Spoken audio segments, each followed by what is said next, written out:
নিরাপত্তাহীনতায় সম্পত্তি হারিয়ে নারীর মর্যাদা রক্ষায় আস্তে আস্তে সনাতন ধর্মের লোক বাধ্য হয়েছে বিভিন্ন দেশে চলে যেতে। এরশাদ স্যারের আমলে সবচেয়ে কম এক্সোডাস হয়েছে এবং সবচেয়ে কম সম্পত্তি দখল হয়েছে। তো বাংলাদেশে এখন চলছে মৌসুল কাল। আমরা খুব দুঃখের সাথে বলি, সংখ্যালঘু সম্প্রদায়ের শব্দটা আমার কখনোই পছন্দ না, বিকল্প শব্দ আমরা পাই না, বিকল্প শব্দ করতে হবে। গণতন্ত্র, রাষ্ট্রতন্ত্র, সংবিধানতন্ত্র মানে মেজরিটেরিয়ান রুল না, এর মানে হচ্ছে counter balancing of majoritarian rule. অর্থাৎ এর বাইরে যারা আছে সকলকে সমমর্যাদায় আনুপাতিকভাবে সুযোগ করে দেয়া। আমরা খুব দুঃখের সাথে দেখেছি, সেদিন এক জায়গায় পড়লাম, সংসদেও এটা বলেছি, যে 1961 সাল থেকে আজ পর্যন্ত বাংলাদেশে সনাতন ধর্মের লোকের সংখ্যা বাড়েনি।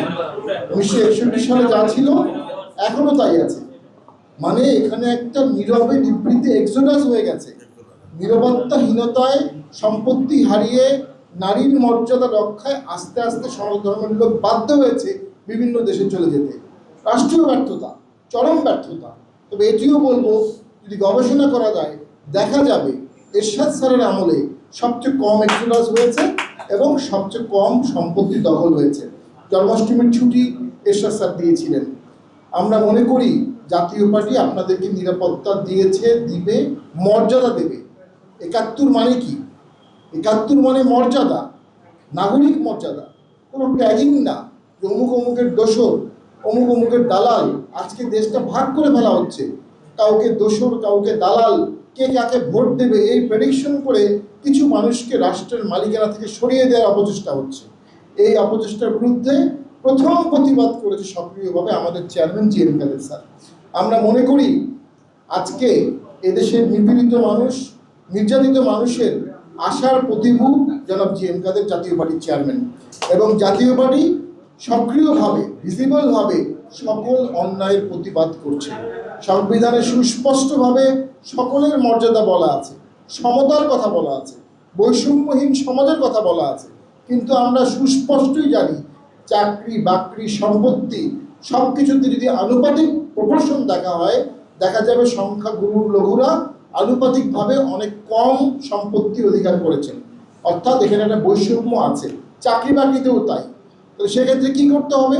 বোতলটা উল্টিয়ে দিতে হবে। এটা বাবা সাহেব আম্বেদকরের কথা, যে যারা আমাদের পশ্চাৎপদ জনগোষ্ঠী হয়ে গেছে নানা কারণে, তাদেরকে কোটা দিয়ে চাকরি বাকরি সুযোগ সুবিধা দিয়ে সমতা আনতে হবে। যতদিন সমতা হবে না ততদিন এই কোটা বা এই ধরনের কিছু সিস্টেম আনতে হবে, ফর্মালি ইনফর্মালি।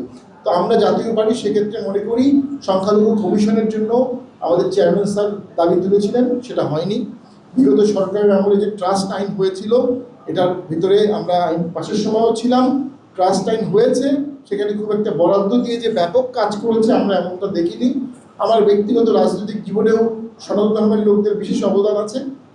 আমি প্রথম যখন উপনির্বাচন করে হারলাম, দ্বিতীয় উপনির্বাচনে আমি আমার এলাকার সনাতন ধর্মের লোকজনের সাথে বসেছিলাম এবং সকলে আমাকে কথা দিয়েছিল তারা ভোট দিবেন, এবং তাদের ভোটেই আসলে আমি অনেকটা জয়লাভ করি। পাশাপাশি অন্যরাও ভোট দিয়েছিলেন।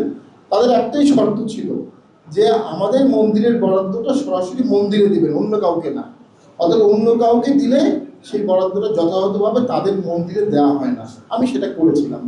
তো আমরা মনে করি এই বাংলাদেশ সকল ধর্মের, সকল মতের, সকল জনগণের মর্যাদা নিয়ে থাকার বাংলাদেশ।